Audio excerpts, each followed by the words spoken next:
আসসালামু আলাইকুম। আমি ডাক্তার মোহাম্মদ নাজমুল হক মাসুম, সহযোগী অধ্যাপক হিসেবে ঢাকা মেডিকেল কলেজে কর্মরত। আমি জেনারেল ও কোলোরেক্টাল সার্জন। মলদ্বারে একটি সাধারণ রোগ হচ্ছে অ্যানাল ফিশার। অ্যানাল ফিশার যদি কারো হয়ে থাকে তাহলে যে সমস্ত উপসর্গ নিয়ে আমাদের কাছে আসে সেটা হচ্ছে মলত্যাগের পর প্রচণ্ড জ্বালাপোড়া করা, কোষ্ঠকাঠিন্য হলে জ্বালাপোড়ার পরিমাণটা খুব বেশি হয়, আর কোষ্ঠকাঠিন্য কমে গেলে জ্বালাপোড়াটা কমে যায়।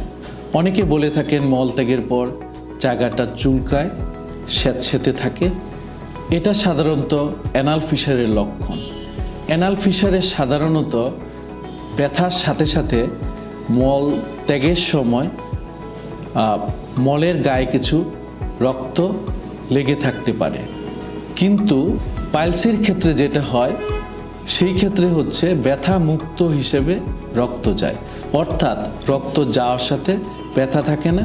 অ্যানাল ফিশারের ক্ষেত্রে অবশ্যই ব্যথা থাকে। এটা বিভিন্ন কারণে হতে পারে। কারো কোষ্ঠকাঠিন্য হলে হতে পারে, কারো যদি মা বোনদের পেটে বাচ্চা আসে তখনও অ্যানাল ফিশার হতে পারে, কারণ সেই ক্ষেত্রে বিভিন্ন হরমোনাল পরিবর্তন আসে শরীরের মধ্যে।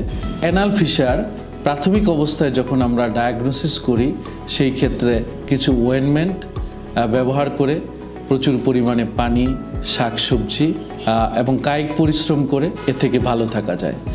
তারপরও যদি এটা দীর্ঘদিন হতে থাকে, ওষুধের মাধ্যমে যদি এটা নিয়ন্ত্রণ করা সম্ভব না হয়, সেই ক্ষেত্রে আমরা অপারেশন করে থাকি।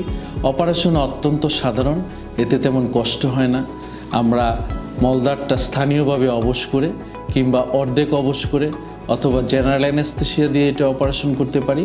আজকাল আমরা লেজারের মাধ্যমে করি, অর্থাৎ লেজার রশ্মির মাধ্যমে মলদ্বারের অভ্যন্তরীণ ভাগে যে স্পিংটার মাসেল রয়েছে, যেটা ইন্টারনাল স্পিংটার বলা হয়, সেটা কেটে ফেলি। তাহলে এ থেকে কিন্তু নিরাময় পাওয়া যায়। এতে তেমন কোনো ক্ষতের সৃষ্টি হয় না। অপারেশনের পরবর্তী দিনই রোগী তার কর্মে যোগদান করতে পারে এবং অ্যানাল ফিশারের যে তীব্র ব্যথা, এতে কিন্তু খুব সহজেই পরিত্রাণ পেতে পারে। অ্যানাল ফিশার লেজারের মাধ্যমে অপারেশন করলে আজকে করে কালকে রোগী বিদেশে যেতে পারবে বা অন্যান্য কাজ করতে পারবে। মা বোনদের যদি তীব্র ব্যথা হয়, ওষুধের মাধ্যমে এটা কন্ট্রোল না হয়, বাচ্চা যখন পেটে থাকে তখন যদি এই সমস্যাটা হয়, তখনও কিন্তু আমরা লেজারের মাধ্যমে অ্যানাল ফিশারের অপারেশন করতে পারি। পরিশেষে আমি বলবো, অ্যানাল ফিশার 90% ক্ষেত্রেই কোনো অপারেশন লাগে না। খাদ্যাভ্যাস পরিবর্তন করে প্রচুর পরিমাণে পানি, শাকসবজি খেয়ে এ থেকে ভালো থাকতে পারে।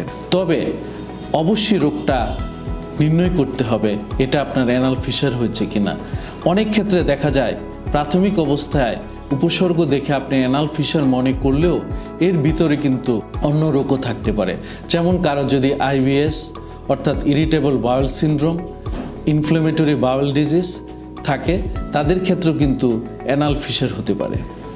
আর অ্যানাল ফিশার ঔষধের মাধ্যমে নিয়ন্ত্রণের সম্ভব, ক্ষেত্র বিশেষে অপারেশন লাগে এবং অপারেশন করলে এ থেকে নিরাময়ের হার শতভাগ।